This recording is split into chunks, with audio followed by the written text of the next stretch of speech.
En el apartado 4 de este capítulo 15 de la era secular, en el tomo 2, Charles Taylor comienza diciendo que por lo regular se suele entender y afirmar que la inmanencia no admite ningún más allá, ¿no? Que conforma una estructura en sí misma cerrada.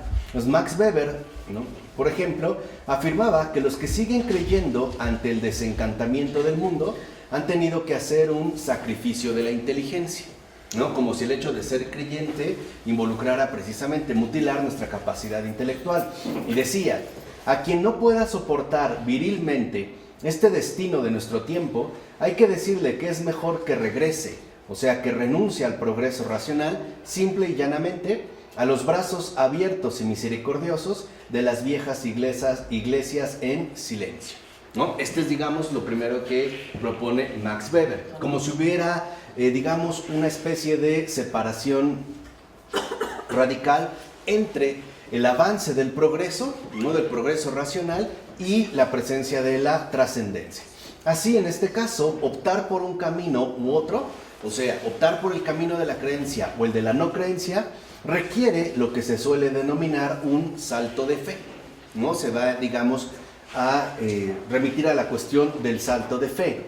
Pues lo que vemos es que lo que nos impulsa a adoptar un camino u otro, dijimos, el camino de la creencia o de la no creencia, es lo que podríamos calificar como nuestra actitud general hacia la vida humana y su entorno cósmico, y si acaso espiritual, ¿no? Este es, digamos, aquello que nos va, en último término, a remitir ya sea a una alternativa o a otra.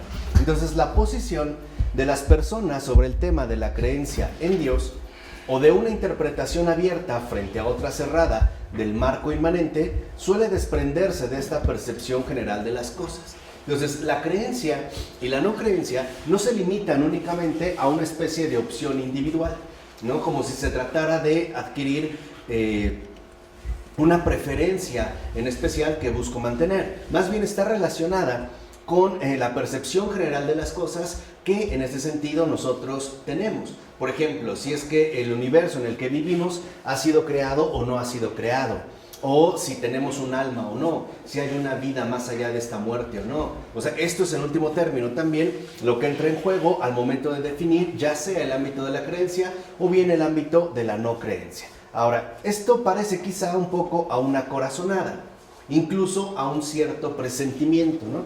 Quizá podríamos hablar de confianza anticipada cuyo impulso hacia una postura u otra significa aquí hablar de salto de fe. Ahora, por supuesto, el término fe tiene un significado distinto al que utilizamos cuando hablamos de religión teísta, ¿no? Es decir, de una religión que en efecto acepta y de hecho parte de la existencia de Dios, porque en religión se refiere a un rasgo esencial de nuestra idea general de las cosas. En este caso en particular, se refiere la fe a la relación personal de confianza y seguridad en Dios, más que a nuestros motivos para adoptar esta posición. Entonces, en un sentido real, la fe no es una justificación, no es en este sentido una especie de argumento con la cual nosotros podamos explicar los motivos que nos llevan a sostener la creencia en Dios. Más bien, la fe es un acontecimiento vivo de encuentro y no tanto de conocimiento, sino de reconocimiento, ¿no? El reconocimiento de una realidad viva que entra en un contacto conmigo a partir de una relación basada en la confianza y en la seguridad. Entonces, lo que vemos es que en efecto la fe en un primer momento lo que hace es describir el contenido de nuestra posición, o sea, la relación viva que mantenemos en este caso con Dios, ¿no? Nuestro encuentro con Él, ¿no? Nuestro reconocimiento de Él y también de Él hacia nosotros, y no las razones de ella. Por eso a veces cuando alguien busca explicar mediante argumentos o en términos racionales su fe, le va a resultar tan complicado, porque la fe se refiere al contenido de esta relación, no a los motivos que nos han llevado, por ejemplo, hacia la creencia. Bien es cierto que se pueden dar razones acerca de nuestra vida personal creyente, Pero en último término, la fe no se reduce a las justificaciones o razones que podemos dar, sino a la experiencia que tenemos, en este caso, con la trascendencia. Entonces, lo que vemos es que ya sea tanto la actitud abierta, trascendente o cerrada, inmanente, comportan un paso más allá de las razones disponibles para poder ingresar en el ámbito de la confianza anticipada. Entonces, de hecho, ya sea que nosotros nos movamos del lado de la creencia o bien del lado de la no creencia, partimos de una confianza anticipada en aquello que precisamente sostenemos y que en último término vamos a remitir al contenido de nuestras respectivas posiciones. Entonces, dicho brevemente, el salto de fe es una forma de convencerse a uno mismo que la interpretación que hace es la más obvia y que no acepta objeciones. Entonces, a esto Taylor le llama un trenzado. Cuando uno tiene una experiencia, por ejemplo, creyente, uno sabe que se basa justamente en los contenidos que ha vivido a partir de esta experiencia. En pocas palabras, la vida creyente no se reduce a la asimilación o a la repetición de una mera doctrina, como si fuera una especie de argumento racional que tuviera que resultarnos convincente. No, más bien parte de la experiencia fundamental que hemos tenido, que en términos ortodoxos se llama conversión, y que nos lleva justamente a estar convencidos que la interpretación que hacemos es la más obvia. ¿Por qué? Porque es la que hemos vivido de manera inmediata. Y por eso podemos sentir distancias, por ejemplo, con respecto a alguien que no es creyente, cuando uno sí lo es, y viceversa. Puede haber las mismas dificultades con respecto a alguien que no es creyente, con respecto a alguien que sí lo es. Entonces, aquí vemos una de las situaciones fundamentales que atravesamos en estos momentos.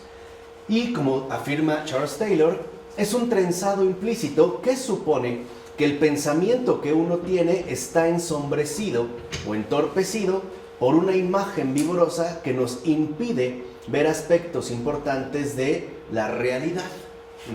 O sea, como si uno, digamos, en la interpretación más común, por el hecho de ser creyente, uno formara parte del bando de los estúpidos, ¿no? Como si la creencia en sí transmitiera un ensombrecimiento o un entorpecimiento de nuestra propia calidad intelectual, como la acusación, por demás falsa, de falta de honestidad intelectual que a menudo se imputa contra los creyentes desde Weber hasta hoy a manera de incapacidad racional, ¿no? Hay para muchas personas, sobre todo en la época contemporánea, la vida creyente carece de capacidad racional. Más bien parecería una especie de mutilación de la inteligencia, como si en pocas palabras la religión fuera un consuelo ilusorio para tontos, pero no tuviera realmente ni altura intelectual y mucho menos calidad racional. Entonces, en este sentido, la fuerza del trenzado secularista se puede entender mejor en términos de estructuras de mundo cerrado, ¿no? Que vamos a llamar EMC. Cuando aparece EMC, estamos hablando de estas estructuras de mundo cerrado, es decir, en tanto mecanismos para restringir nuestra capacidad y captación de las cosas, pero que no se reconocen como tales. Por ejemplo, la convicción de que la existencia de Dios no se puede demostrar, como si todo se tuviera que ver limitado al ámbito científico o por lo menos racionalista de la demostración, como si fuera en este sentido lo único válido. Entonces lo que vemos es que hoy en día imperan estructuras de mundo cerrado o EMC que de cierta manera tienen bastante vigencia y notoriedad, pero que son cuestionadas muy mínimamente. En pocas palabras, suponemos que esto, por ejemplo, la demostración, es lo único válido y lo único que nos haría aceptar aquello de lo que estamos hablando. Por ejemplo, en el caso de Dios. Si lo ven, uno de los argumentos favoritos de los no creyentes es, a ver, demuéstrame la existencia de Dios. Si lo ven en este simple enunciado, el peso no lo ponen ni en Dios ni en la existencia de Dios, lo ponen en la demostración. De tal manera que entonces uno de entrada pierde. ¿Por qué? Porque en el caso de la fe, uno no está condicionado por el ámbito estrecho justamente de la demostración. De hecho, es posible establecer una diferenciación fundamental entre demostrar y mostrar. Y esto es para aclarar un poco a veces las falsas preguntas que se sueltan, en este caso a los creyentes o a los que llevan una vida de fe. Una demostración es algo que sabemos puede estar guiada por un resultado de alguna manera predicho, ¿vale? Por ejemplo, para hacer una demostración matemática, yo puedo elaborar un proceso que en efecto me conduce al resultado. Yo hago una demostración, pero demostrar no es idéntico a mostrar, porque mientras alguien puede hacer una demostración, no puede mostrar cómo es que la hace. No sé si me explico. Se trata de dos ámbitos diferentes. Por ejemplo, yo no puedo demostrarle a alguien mi amor. No se la puedo demostrar, porque no puedo hacer una ecuación o una fórmula matemática para que quede racionalmente establecido, pero sí le puedo mostrar que la amo. ¿Cómo? A través de los hechos concretos de la vida. Entonces, esto es uno a veces de los engaños de los que solemos padecer. Se le da el peso a la demostración y con ello de antemano ya se condiciona la propia realidad. Es decir, cuando se exige una demostración, la misma demostración forma parte de estos mecanismos que restringen nuestra capacidad y captación de las cosas. Por ejemplo, no me lo puedes demostrar, entonces no existe, ¿no? Y esta es una, por ejemplo, de estas estructuras de mundo cerrado o OMC que han adquirido básicamente, ¿no?, una fuerza impresionante, por lo menos en los últimos 100 años. Pareciera que todo se tiene que reducir a la demostración. Por eso, si lo ven, alguien como Stephen Hawking, cuando escribe La breve historia del tiempo, pretende ofrecernos una demostración del origen del universo. ¿Cómo? A través de la formulación de los agujeros negros, ¿no? Pareciera que esta demostración es suficiente para explicarnos el origen del universo. Pero, aun cuando funcione como demostración, él no nos puede mostrar la existencia misma del universo. ¿Por qué? Porque una cosa es demostrar, por ejemplo, en el caso de una demostración científica, y otra cosa es mostrar.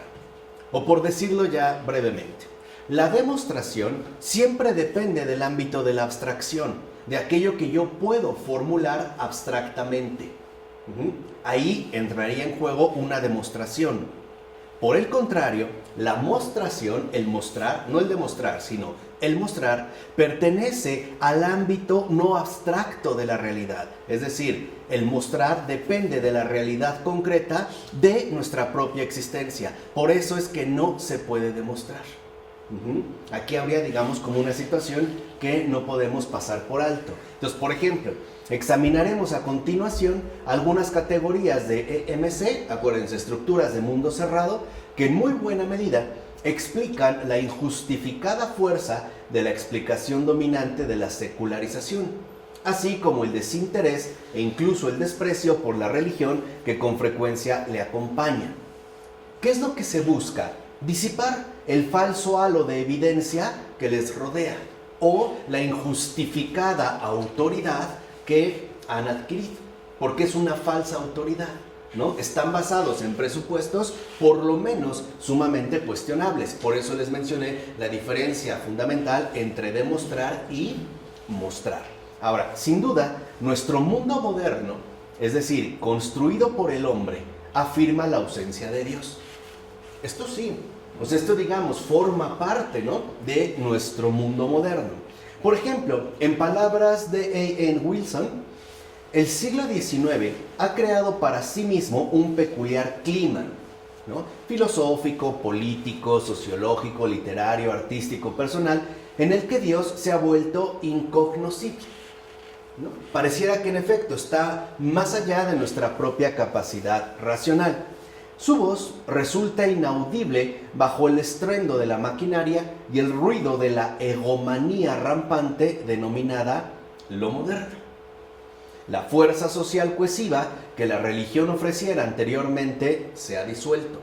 La naturaleza de la sociedad, ahora urbana, industrializada, materialista, fue el trasfondo de la ausencia de Dios que la filosofía y la ciencia no tanto han descubierto, sino ratificado.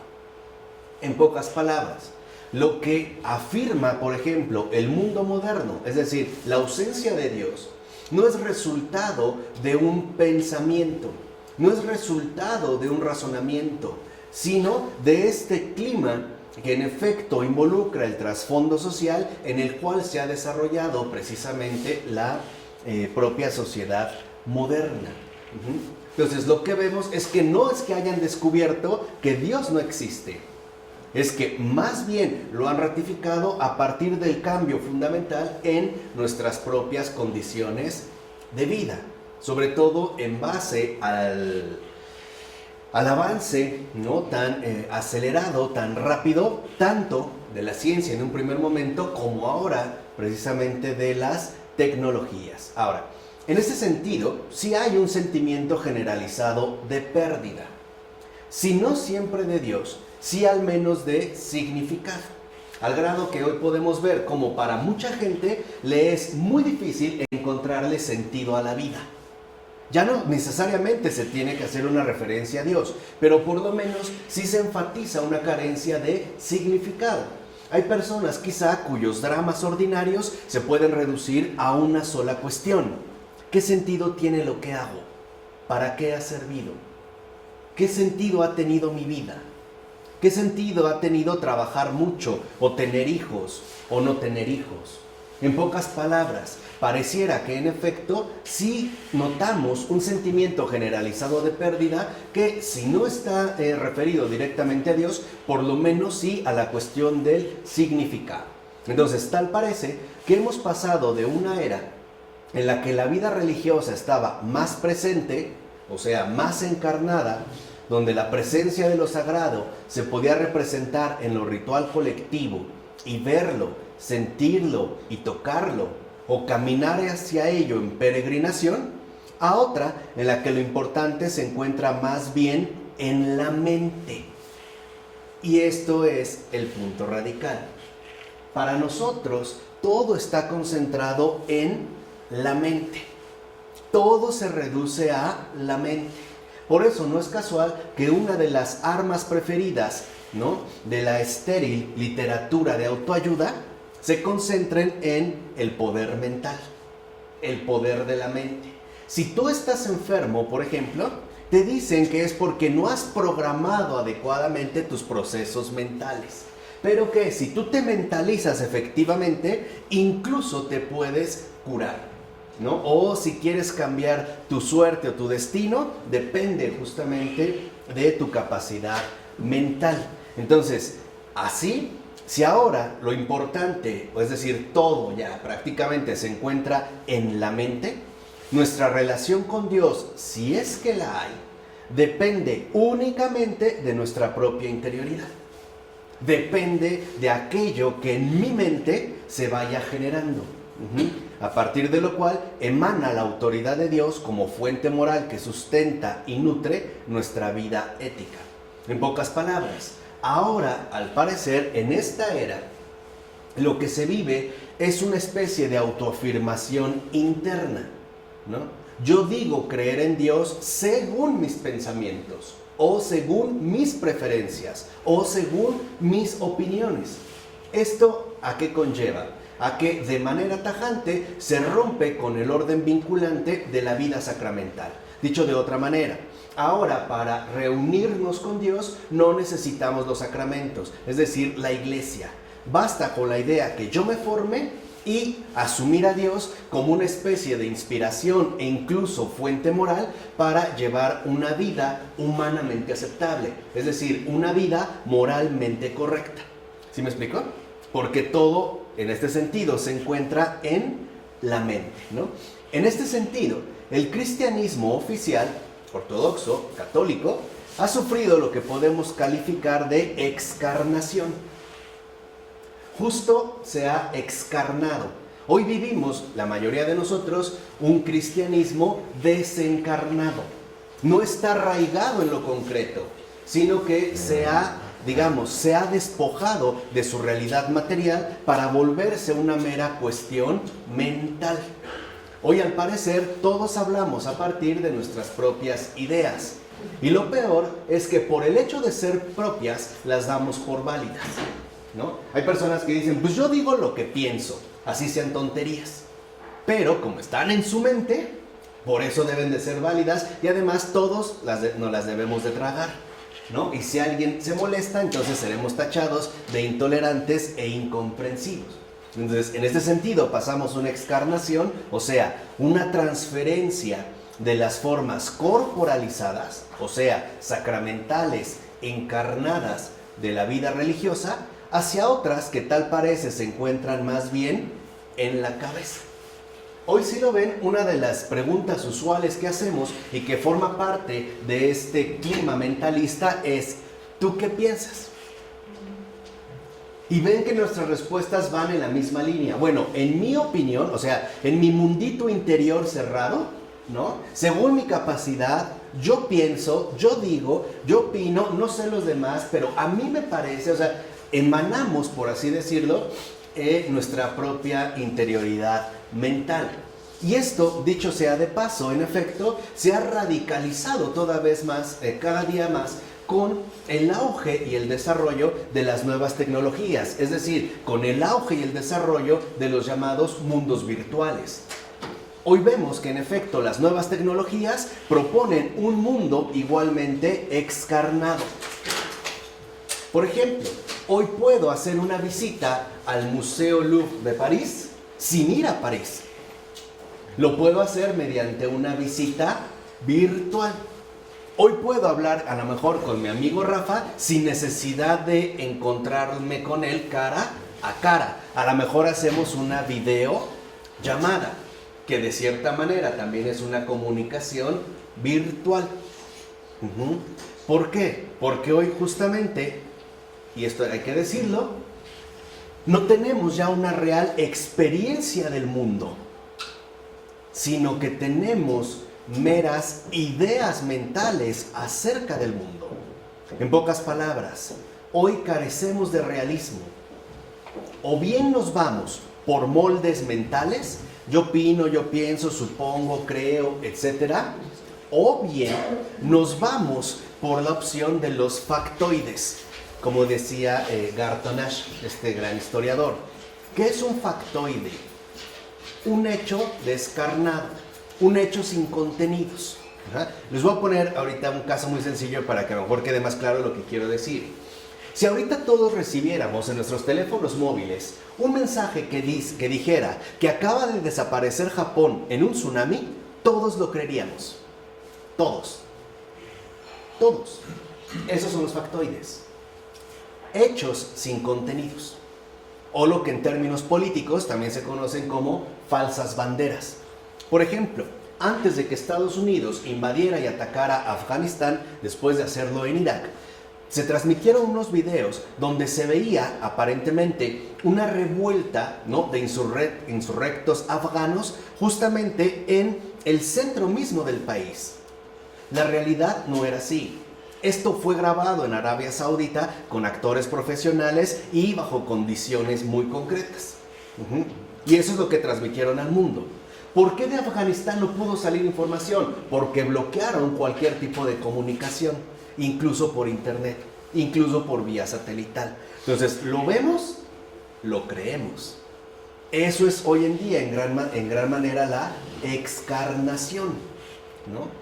Hay gente que, por ejemplo, puede preferir el modo excarnado de la pornografía al encuentro sexual real. Esto también tiene que ver con la falsa idea de perfección que se nos ha venido imponiendo y que presupone de entrada que lo que nosotros somos, hacemos, etc., no sirve para nada. Que lo mejor es justamente acceder a un mundo virtual, ¿vale? Así nada más para que se entienda más la cuestión. Ahora, aquí radica la cuestión en determinar si nuestra relación con lo supremo, por ejemplo, Dios para los creyentes o la moral en general para los no creyentes, está o no mediada en forma corporal, o sea, encarnada. o se reduce a una mera convicción mental, o depende nada más de lo que nosotros mismos pensamos. Esto es también un rasgo peculiar de la cultura ilustrada moderna.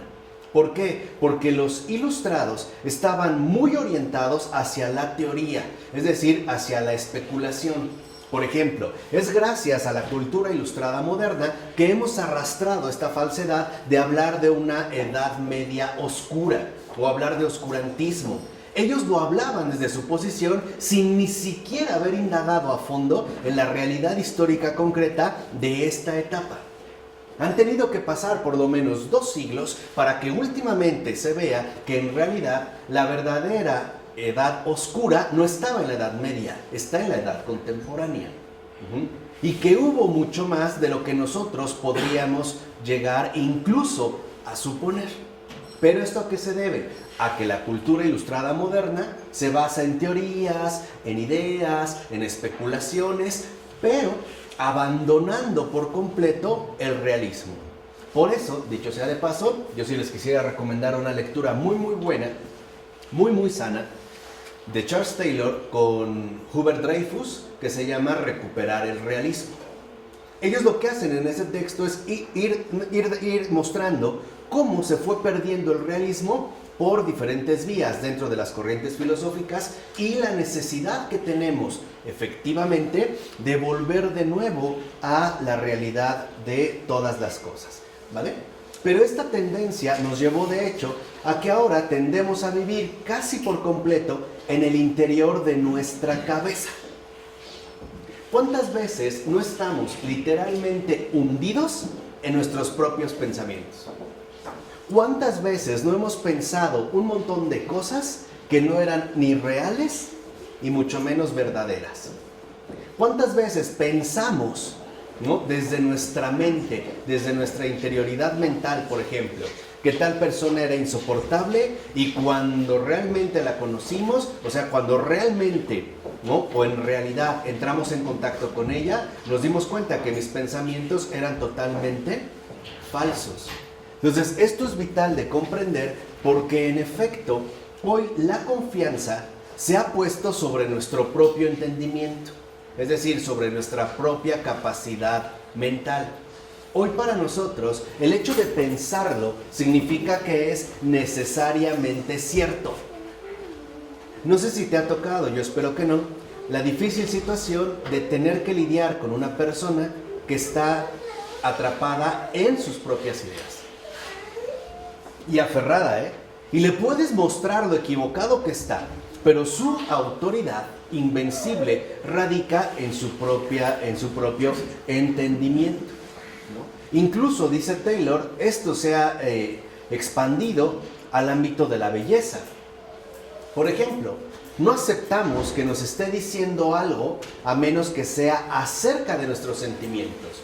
Hoy pensamos que una obra es buena porque me gusta, o que una obra es mala porque no me gusta, o sea, porque no me dice nada, en pocas palabras, porque no me complace, ¿no? Porque no se adapta a mi propia medida, ¿no? Entonces, como dice Taylor, en síntesis, pensamos dentro de la cabeza que la única forma válida de orientación personal es la que se puede hacer a través de máximas racionales o del entendimiento interior.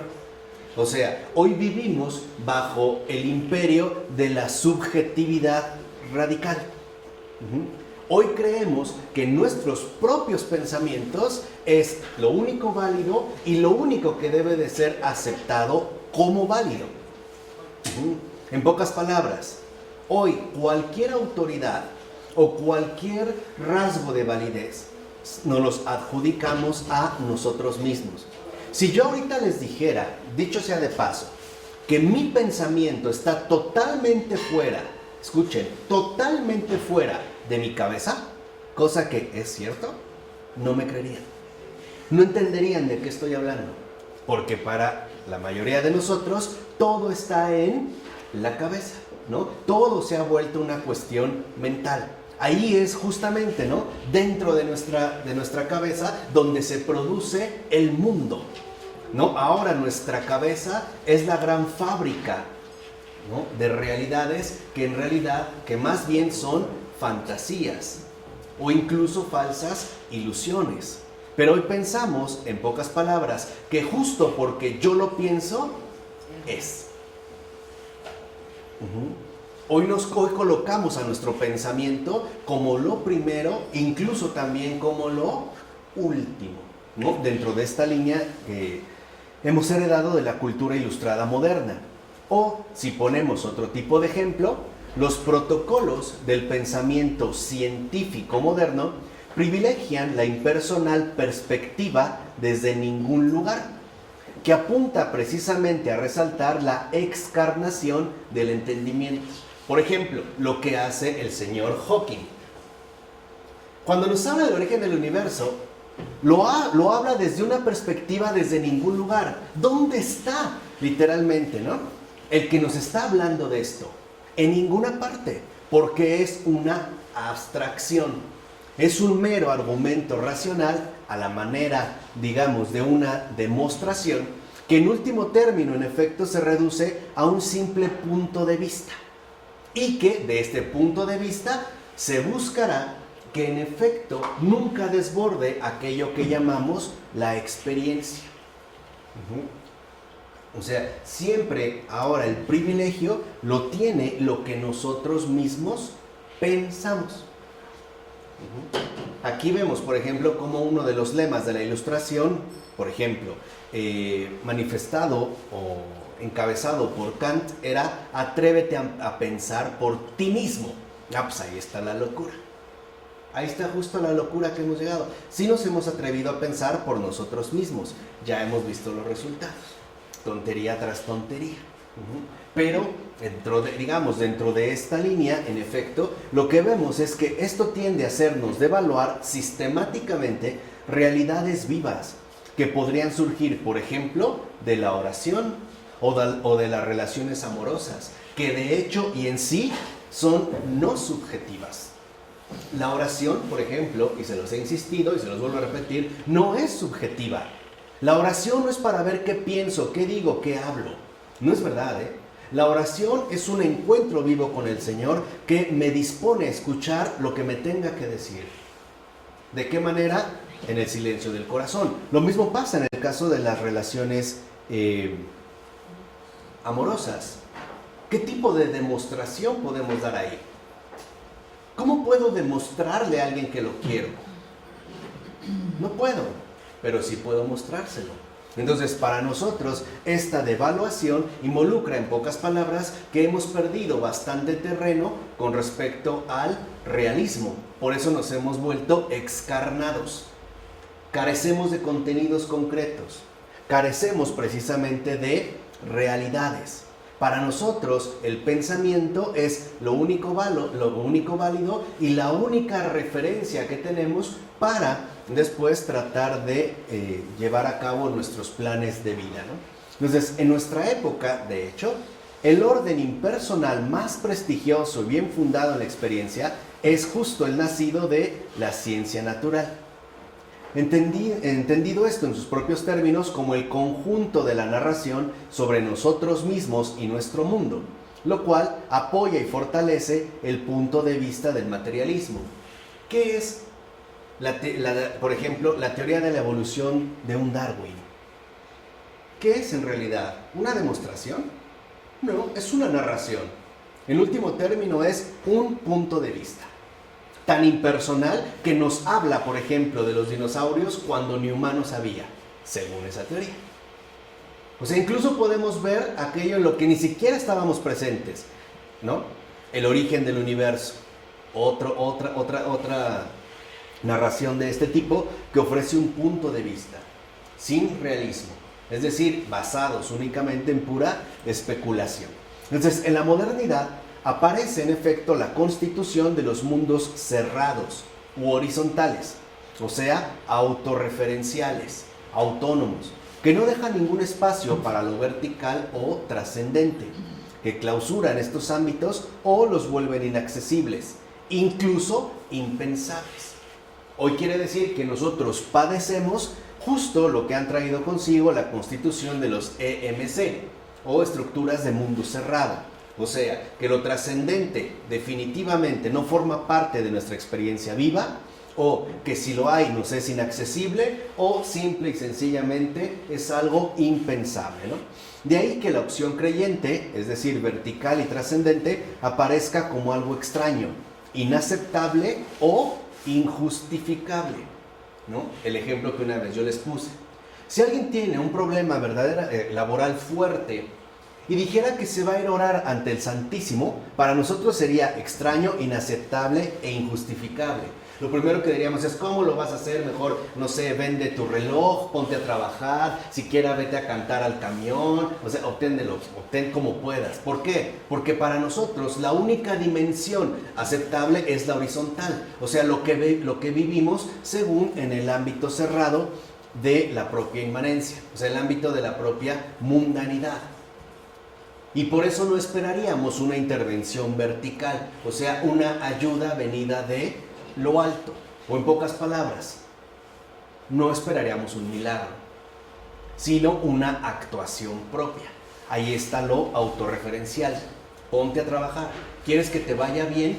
Ponte a trabajar, ¿no? Eso es algo que tú tienes que realizar. Entonces, estos mundos nacen en el seno del marco inmanente, pero no en forma de decisión teórica consciente, sino a través, que es lo más importante, de imágenes profundas que configuran nuestro horizonte referencial a la manera de un imaginario o trasfondo incuestionado. En pocas palabras, el marco inmanente bajo el cual vivimos hoy de manera bastante estrecha no es resultado de una teoría, sino de trasfondos incuestionados que en efecto se conforman por imágenes que tenemos acerca de nuestra propia realidad. No es algo que tengamos, y eso es lo que insiste Taylor, no es algo que tengamos, por así decirlo, de manera plenamente consciente, como si hubiera sido una teoría que nos aprendimos en la primaria.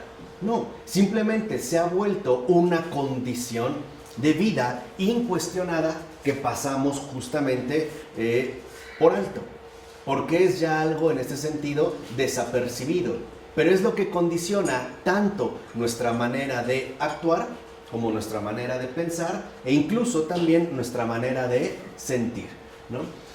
De aquí que estos imaginarios controlen la forma en que las personas piensan, argumentan, infieren y dan sentido a las cosas. Por ejemplo, ¿por qué para mucha gente no tiene sentido ir a orar ante el Santísimo ante una cuestión laboral? Porque en su imagen de las cosas, esto no funciona.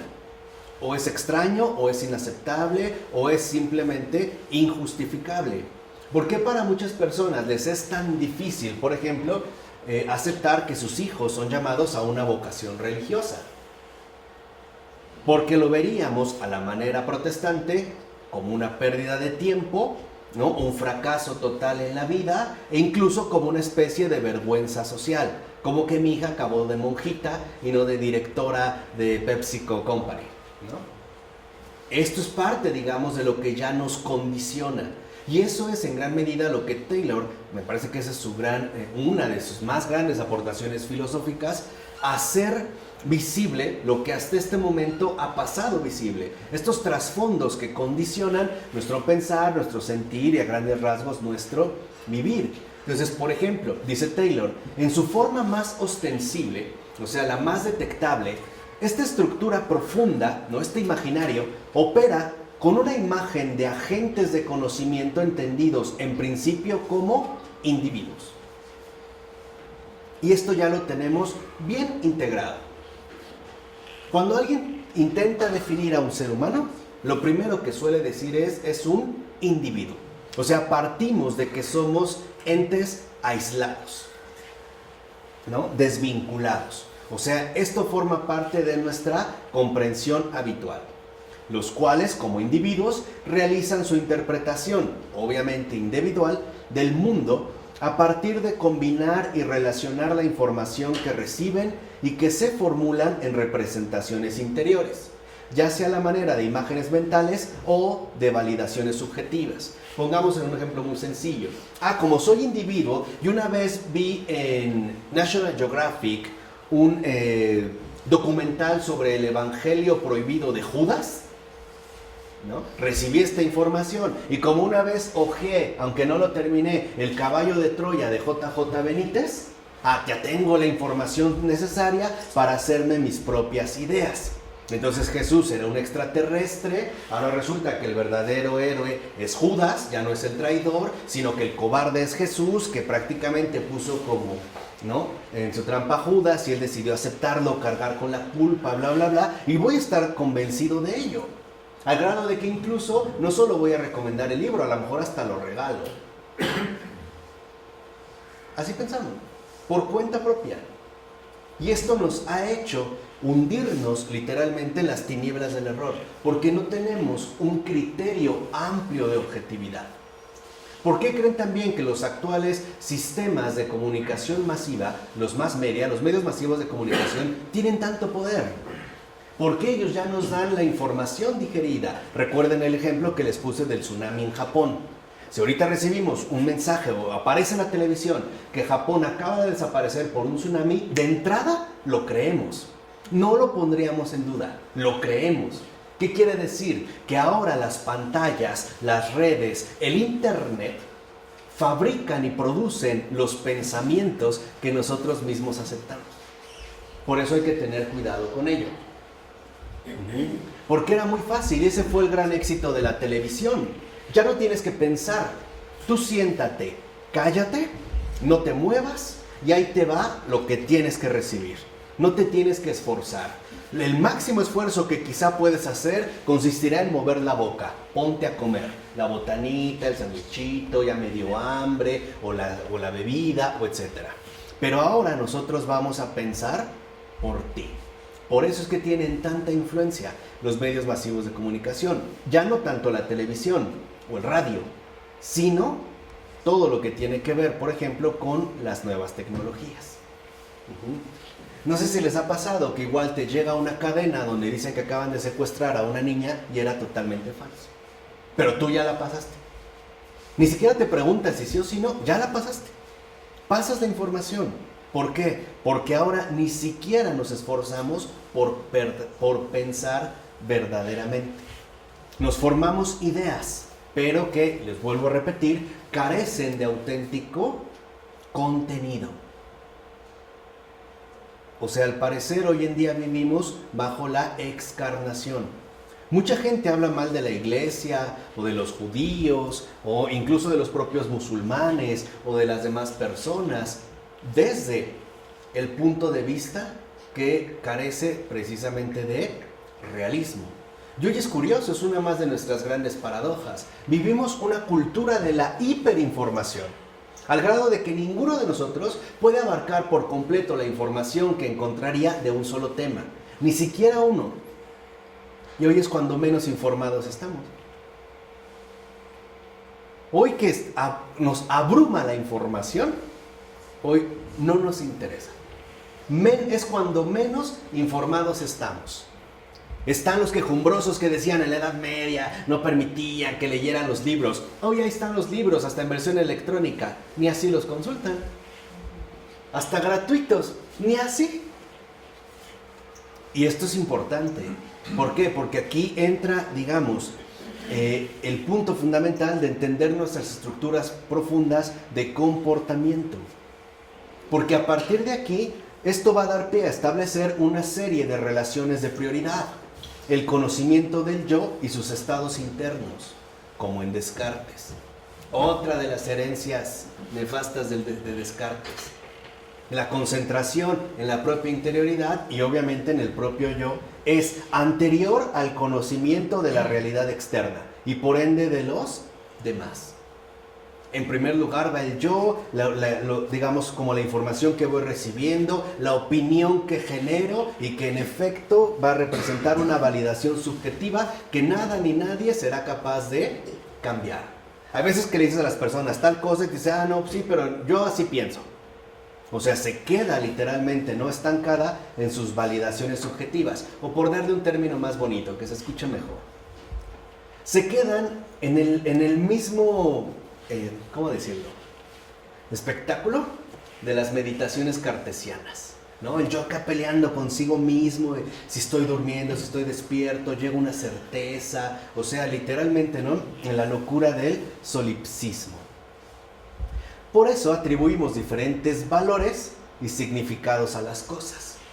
O sea, por eso también nos hemos vuelto relativistas. Por eso es que llegamos a pensar que depende de cada quien, que nosotros somos, como la validación subjetiva, como la autoridad única, los que van a imponer el valor a cada cosa, ¿no? Este esquema de prioridad subjetiva precede a cualquier invocación teórica de fuerzas y realidades que lo trasciendan.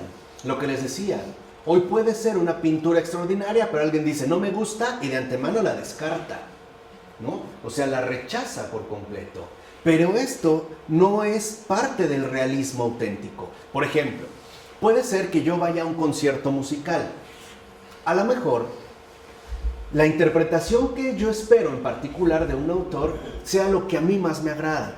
Pero puedo reconocer, no obstante, que quizá otra pieza fue mucho mejor, aunque eso no indique que no me gusta digamos, o que mi gusto no cambió. Pero en pocas palabras, que a mí me guste no significa que está bien. Es lo que quiero que entiendan. Que yo lo afirme no significa que es verdad. O que yo lo diga no significa que es real. Por ejemplo, San Anselmo en este sentido nos da una lección grandiosa. San Anselmo decía, prefiero pensar mal de mí mismo antes que de los demás. Hoy no lo creo. Esta es la gran diferencia. Estamos hablando del siglo XII, la Edad Oscura, nomás para que vean qué de oscuros estaban estos anticuados, retrógradas, fanáticos. No, vas a hacer que conoce a Dios. Claro. El conoce a Dios te hace esto, no Sí. puede hacer otra cosa. Por ejemplo, ¿qué sucede cuando a lo mejor por tus prisas o por tus precipitaciones estás buscando tu teléfono móvil o tus llaves y no las encuentras? Lo primero que dices es, ¿quién las agarró? Y no reconoces, o sea, no dudas de ti, es ¿quién las agarró? ¿Dónde? Yo aquí las dejé y aseguras que ahí las dejaste, ahí estaban y las traes en la mano o en el bolsillo. ¿O no te acuerdas que te metiste al baño pero por andar en el Facebook las dejaste en el lavabo? No, pero lo primero es ¿quién la agarró? O sea, esto es lo que quiero que vean. ¿Por qué? Porque para nosotros mismos somos una autoridad incuestionable.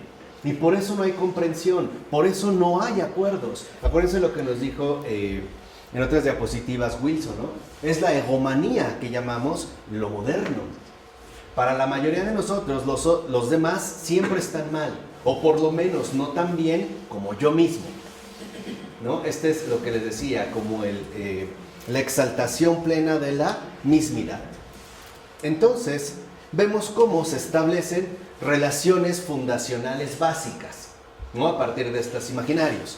Primero, conozco el mundo a través de mis propias representaciones. O sea, a mí nadie me da a conocer el mundo. Yo conozco el mundo. O como decían los idealistas, no hay objeto sin sujeto, ¿no? De otra forma. Segundo, antes de postular valores, debo comprender el mundo como un hecho, obviamente subjetivo. Por ejemplo, me gusta o no me gusta, me agrada, bla, bla, bla. Tercero, debo, si es el caso, acceder a lo trascendente mediante inferencias realizadas a partir de lo inicial, es decir, a partir de mí mismo. Esas son nuestras relaciones fundacionales básicas. Hoy para nosotros todo, vuelvo a repetir, absolutamente todo, solamente puede surgir o emerger de mí mismo. Fuera de ahí, todo lo demás es o extraño, o injustificable, o incluso, ¿por qué no?, condenable. Hoy nos aferramos a nosotros mismos, porque nos hemos puesto a nosotros mismos justo como lo inicial. Entonces, de esto se desprende que cualquier otra alternativa no subjetiva sea algo inaceptable, o en todo caso, algo ilusorio e infundado. Esto es justamente lo que las personas suelen señalar con una expresión como muerte de Dios. ¿No?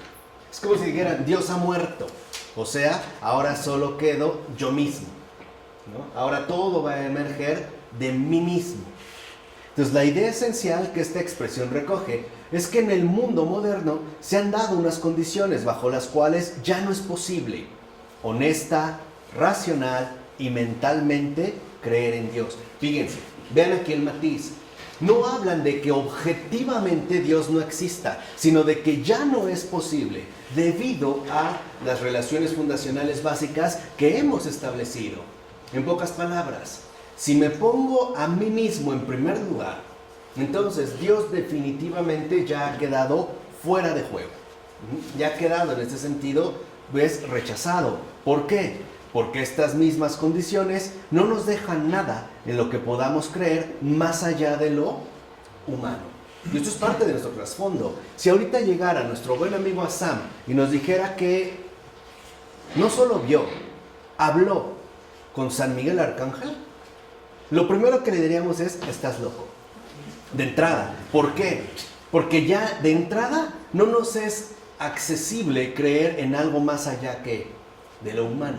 Incluso a lo mejor lo llevaríamos con un psiquiatra, ¿no? O con alguien para que indague en su mente. Incluso podríamos afirmar que más que una intervención milagrosa, se trata de una perturbación mental. En pocas palabras, que está loco. Lo remitiríamos justamente a la dimensión mental. Entonces, estas condiciones son en esencia de dos órdenes. ¿Vamos bien? En primer lugar, y más importante, los productos y entregas, o sea, los modelos epistemológicos, nuestros modelos de conocimiento de la ciencia moderna. Y después, la forma de la experiencia moral contemporánea, que se basa en la potencialidad racional y heroica del ser humano. Piensen, por ejemplo, nada más en estos modelos epistemológicos. ¿De dónde saca Darwin la base para su teoría evolutiva? De analizar unos pájaros y empezar a ver los picos.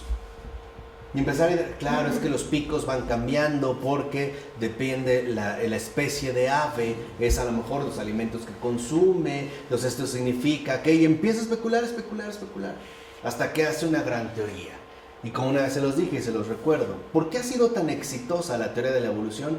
Porque es la más, a mi entender, patente invitación a no pensar. Parece que ahí todo está explicado, desde el principio hasta el fin. Es como la varita mágica del Harry Potter, ¿no? Que saca muchas cosas de la nada, ¿no? Todo está explicado. Y cuando te metes en problemas, siempre tienes a la mano tu varita explicativa. Es la evolución, miles de millones de años. Entonces sí. Ya, no pensamos, sin realismo, ¿no? A mí me gustaría ver, en realidad, la teoría de la evolución, no según pasaron miles de millones, no, segundo a segundo. A ver si la aguantamos. Es que también no molesta la conciencia. Claro, o sea, todo está hecho, ¿no? Ya. No me molesta, ¿no? Nada. Está claro, al contrario. ¿Por qué? Porque en último término lo vemos como algo humano y que no permite ir precisamente más allá de lo humano. Entonces, a través de la ciencia, el materialismo aparece como la idea central más potente, al grado de que se considera que la ciencia es, por un lado, la única capaz de entender y explicar el mundo, y por otro, lo que muestra claramente por qué ya no es posible tener fe. Ese es otro de nuestros trasfondos incuestionados. La siempre irrechazable omniautoridad de la propia ciencia, como si fuera la única capaz de entender y explicar el mundo. No sé si lo vieron ahora, que acaba de pasar el 14 de febrero, llegaba un mensajito que decía, mira cómo funciona el amor, te lo dice la ciencia. O la ciencia ha descubierto tal cosa, o la ciencia ha dicho tal otra. Por ejemplo, el enamoramiento. Ahora resulta que el enamoramiento no es más que la reacción de sustancias químicas llamadas feromonas. las cuales producen, ¿no?, otras sustancias químicas, o sea, finalmente nos movemos dentro del materialismo, que llevan a los seres humanos a asumir un comportamiento de cercanía, de gusto o de preferencia. Ya está.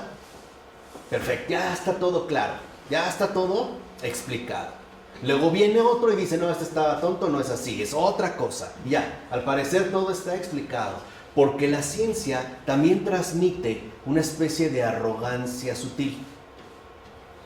Porque en efecto, la ciencia lo que busca es tener la última palabra, dejarlo todo absolutamente, ¿qué?, claro. No, ya está claro, ya está en este sentido la teoría. Y esta es una concepción que mantienen muchas personas en todos los planos. Por ejemplo, desde el más sofisticado, nuestra existencia es la de seres materiales en un mundo material, cuyos fenómenos son consecuencias de las relaciones físicas entre entidades materiales, hasta el materialismo más vulgar y simplista de Madonna, una chica material que vive en un mundo material, su rolita, ¿no?, de esa A Material Girl, ¿no?, y todos bailando, sí, ¿no?, la chica material. O sea, pareciera que en efecto esta concepción está plenamente difundida. Entonces, en el fondo, se trata de una labor de simplificación. La verdad evidente es aquello que podemos conocer, que está a nuestro alcance y disposición. Y ese es el segundo rasgo que transmite la ciencia. Un efecto narcótico embriagador de poder. Como si al meterme yo a la ciencia voy a adquirir el poder de conocerlo exactamente todo. Un poco como si dijéramos, le juegan al Espíritu Santo, ¿no?, de quien decía San Pablo en la primera carta a los Corintios, ¿no?, el Espíritu Santo que conoce todas las cosas perfectamente, hasta las profundidades de Dios. Pues lo mismo los científicos. Pareciera que en efecto quieren tener un conocimiento, ¿no?, el poder conocer absolutamente todo. Obviamente, aquello que está a nuestro alcance y disposición. Entonces, la religión expone explicaciones erróneas y míticas, o sea, falsas. ¿Por qué? Porque no han demostrado. Dijimos que ese es el engaño, ¿no? No han demostrado, ¿no? Porque en ese sentido la religión nos invita a ir más allá de lo que podemos conocer. Incluso se ve a la religión como explicaciones que las personas usan para huir de la realidad porque quieren seguir creyendo y manteniendo falsas ilusiones. No eres lo suficientemente moderno para aceptar el hecho de que Dios no existe. Te tienes que aferrar a tus viejas y anticuadas ideas y seguir llevando en la manita un rosario, ¿no?, como gente ignorante. Entonces, en síntesis, según esta línea, la gente cree porque es reconfortante, o sea, un consuelo para todos. De ahí que proyectamos un mundo vertical, trascendente, que es providencial, o sea, sobrehumano, creado por un Dios benigno. En pocas palabras, creemos en Dios porque somos presas todavía de la impotencia humana. O, por decirlo así, somos todavía lo suficientemente ingenuos y débiles para afrontar la realidad tal y como es. Entonces nos inventamos a Dios y un mundo providencial, o sea, sobrehumano. Y dicho mundo providencial no solo es tranquilizador, sino que también quita de nuestros hombros la carga heroica, que es lo que busca el hombre moderno, de evaluar y definir las cosas por nosotros mismos. Pues en tal mundo los significados de las cosas ya están dados. Y eso es justamente la gran oposición. Aquí dijimos, lo queremos fabricar y construir todo a partir de nosotros mismos. Pero ¿cómo me vienen a decir un significado ya dado? Por ejemplo, de que Dios es uno y trino. Si eso mi razón no lo ha producido. Si no ha sido, digamos, producto de mi esfuerzo intelectual. Entonces lo tengo que reformular, lo tengo que replantear para que esto me resulte por lo menos aceptable. ¿Sí se dan cuenta un poco de la situación en la que aquí, digamos, nos encontramos? Entonces hay una invitación también a este heroísmo. Entonces, en palabras de un famoso teórico contemporáneo, decía, Creo que la idea de que todos vivimos en el seno de Abraham o en el abrazo comprensivo de Dios es la siguiente. Vean, ¿no? Mira, la vida es dura y si eres capaz de engañarte para pensar que tiene algún significado cálido y confuso, resulta enormemente reconfortante. Pero yo creo que no es más que un cuento que nos contamos, inventamos a nosotros mismos. Otra vez, la religión como un consuelo para tontos. De manera pues que la religión emana de una infantil falta de valentía, o sea, la pusilanimidad. No, eso no. Tenemos que levantarnos como hombres valientes y afrontar la realidad. Dios ha muerto. Ese es el desafío de lo mundial. Ese es el desafío justamente de volver de nuevo, como lo dijimos, a la figura del héroe, ¿no? Del héroe que soporta toda la carga porque en efecto se opone a las realidades en ese sentido fantasiosas. Entonces, el tradicional ataque de los no creyentes contra la religión desde los tiempos de la Ilustración contiene esa acusación de pusilanimidad infantil, o sea, en pocas palabras, anti-heroica. Probablemente estos mismos no creyentes desde la Ilustración, si Jesús hubiera venido a la tierra, hubiera vivido lo mismo, pero al final nos hubiera dicho, ahora ya les enseñé cómo se tienen que salvar, lo hubieran seguido fácil, porque era ganarse de manera heroica, ¿no? Radicalmente humana la salvación. Pero como que llega y nos dice, ya está, solo reconócelo. Es demasiado fácil, ¿no? Hasta incluso es como un insulto para mi dimensión humana. Yo no quiero una cruz, quiero 1000 cruces, ¿no? Yo no quiero solo que me claven las manos, sino que me entierren todo el cuerpo. Quiero ser un héroe, en pocas palabras. Yo no quiero ser alguien pusilánime y por lo tanto un antihéroe. Aunque también contiene un ataque contra la religión por llevar a cabo una mutilación espantosa. Obviamente estamos hablando del ataque de los creyentes desde los tiempos de la Ilustración. ¿Cuál es esta mutilación espantosa? El deseo humano debe ser refrenado, mortificado. Y entonces esta mortificación se suele imponer a los demás. En eso radica el oscurantismo. De forma que la religión es la fuente de la imposición de un sufrimiento terrible e inaceptable que ha implicado incluso castigos estrictos a los herejes y a los que no se someten a tal imposición. En pocas palabras, es de los frustrados y de los reprimidos. Esto pertenece ya a la faceta moral de la crítica contenida en la llamada muerte de Dios, que se empieza, digamos, ya a expresar desde finales del siglo XIX. Entonces, por el contrario, el no creyente tiene la valentía de adoptar una actitud superior para afrontar la realidad. Por ejemplo, el superhombre de Nietzsche. Pues sabe bien que los asuntos humanos dependen de sí mismos y de uno mismo. Ya no depende ni de Dios, ni de algo trascendente, ni siquiera de los demás, sino de uno mismo. Recuerden que en Nietzsche la verdadera radicalidad aparece cuando él, como digamos la figura que presenta el superhombre, ¿no? Lo que lanza es un desafío. Lo que dice, Dios no me condena, yo me condeno a mí mismo. Y eso es lo que yo elijo. Esa es justamente, ¿no? La actitud, digamos, ultra superior que Nietzsche ya en este sentido evoca. Entonces, con esto, por ejemplo, se quiere afirmar la dignidad humana que consiste en trabajar sin falsas ilusiones ni religiosos consuelos. Por eso para nosotros rezar es inútil. No tiene sentido. Hablar que a los santos, prenderle la velita a San Judas Tadeo, e ir a visitar a Nuestra Señora de Guadalupe, esas son tonterías.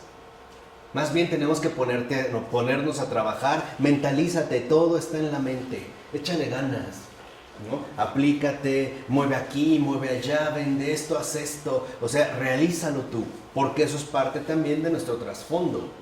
Todo lo tienes que hacer tú mismo.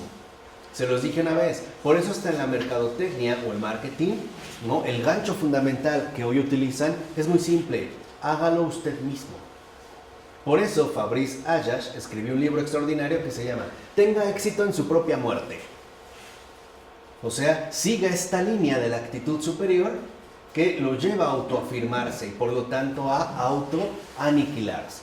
Entonces, esto significa que en sus creencias morales, ¿no?, de la corriente de la Ilustración, está presente la contramortificación. Y por eso no encuentra razón alguna para excluir a nadie por hereje. Pues ahora esta línea es la verdadera filantropía universal. Es el verdadero humanismo universal para todos. Por eso vemos que la no creencia va de la mano y embona muy bien con el humanismo exclusivo y moralista moderno, que es lo que le ha dado también más auge y más fuerza, que anteriormente ya habíamos mencionado. Entonces, la relación entre ciencia materialista y afirmación moral humanista se produce porque supuestamente hay un ser maduro y valiente para afrontar los hechos desnudos, sin falsas ilusiones. Nada de que hay si un cielo, un infierno, te portas bien, no, todo aquí se acaba, el infierno está aquí, el cielo está aquí, todo va a radicar aquí y soy lo suficientemente maduro y valiente para afrontarlo. Entonces todo reposa en la mismidad, o sea, en el sí mismo. Esa es la gran seducción de la modernidad.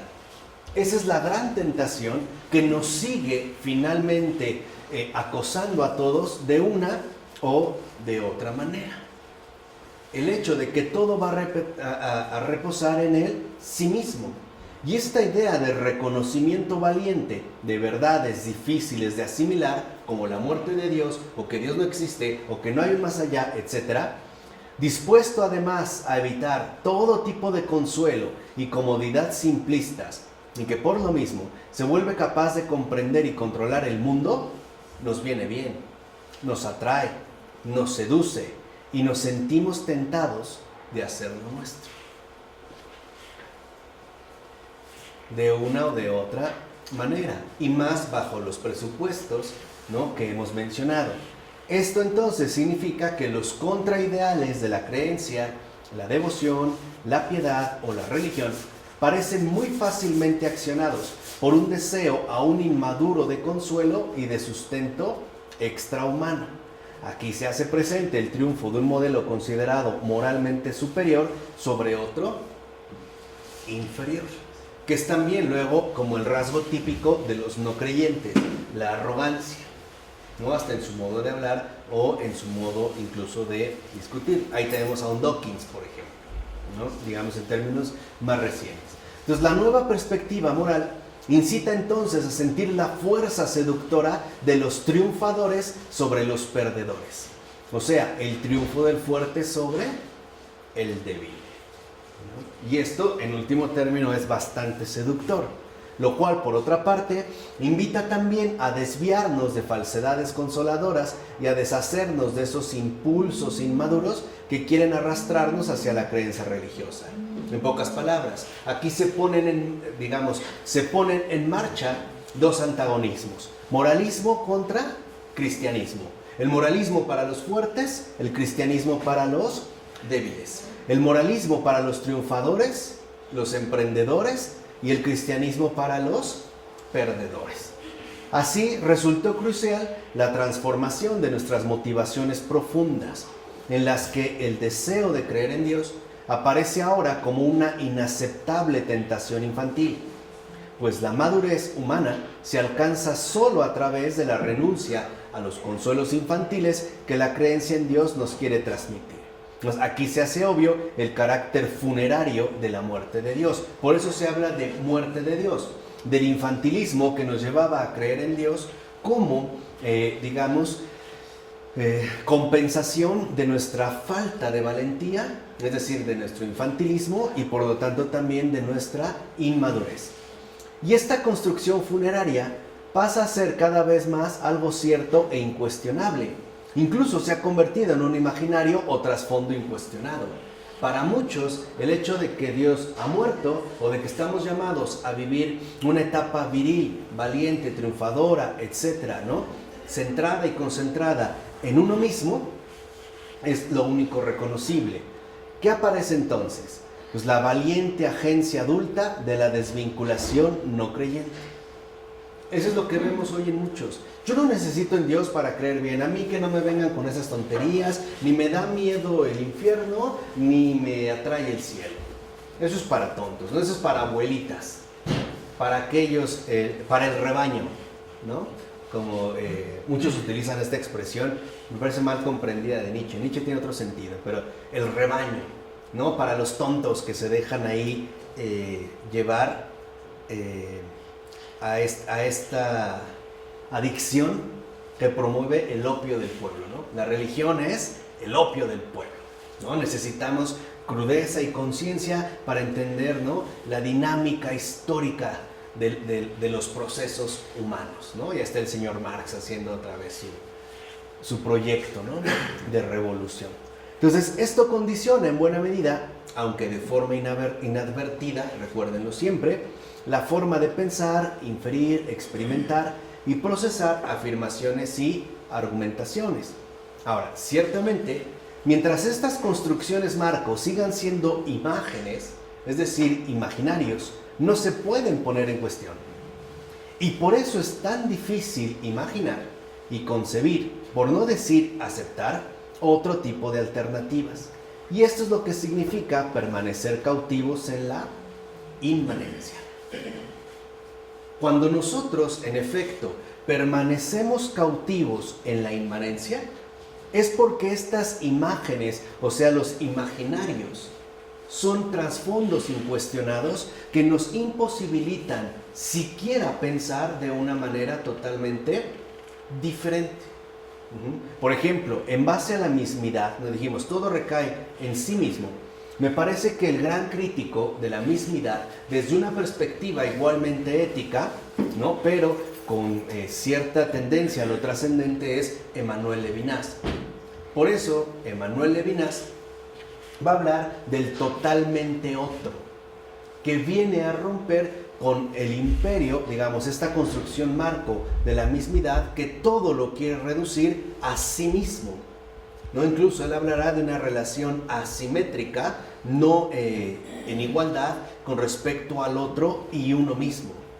Por eso para Levinas el sujeto se mantiene en una realidad de sujeción con respecto al otro, en este caso al prójimo, ¿no?, bajo este esquema, digamos, de la ortodoxia judía, y sobre todo con respecto al absolutamente otro, en este caso a Dios. Y a esto Levinas le va a llamar alteridad. Es justamente el reconocimiento de la alteridad como una ruptura fundamental de esta inmanencia que de otra forma también se le ha venido a llamar totalidad, ¿no? Englobarlo todo en una totalidad. Por eso en su primera obra madura, Totalidad e Infinito, contrapone el sistema de totalidad, es decir, sentido como inmanencia o mismidad, a la de infinito, o sea, como trascendencia. Y en su obra ya de madurez, habla de un otro modo de ser. Ya va a hablar de ese otro modo de ser.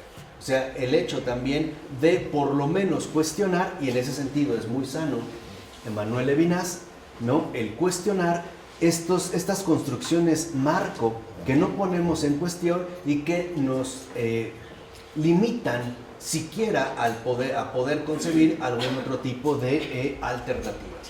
Los filósofos dialógicos en esto son bastante recomendables, ¿no?, para romper estos marcos incuestionados, o sea, nuestra cautividad en la inmanencia. Emmanuel Levinas, Franz Rosenzweig, Martin Buber, Ferdinand Effner y algunos otros. Pero esto es fundamental, que entendamos lo que significa permanecer cautivos en la inmanencia.